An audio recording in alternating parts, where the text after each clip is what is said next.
Hey guys, I'm Anna, and today I'm going to show you how to fix Expedia mobile app not loading. So first of all, you need to head over to your device settings. From here, tap on the cellular option right over here.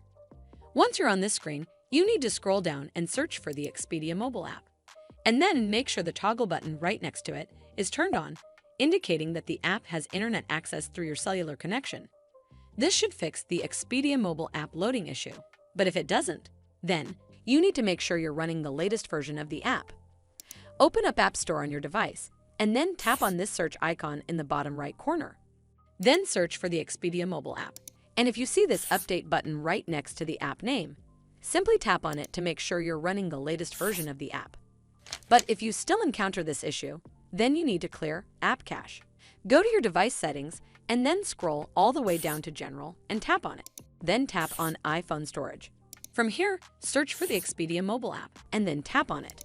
Once you're on this screen, you need to tap on Offload App. Tap again to confirm.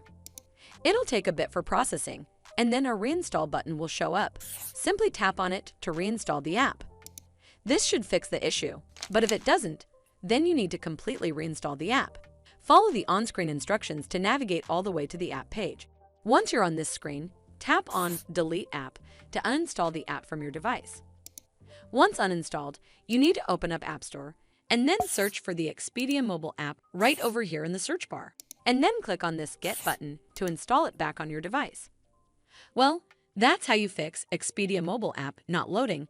I hope you found this video helpful, and if you did, make sure you give it a thumbs up to see more videos like this, and don't forget to hit that subscribe button. We'll see you in the next one.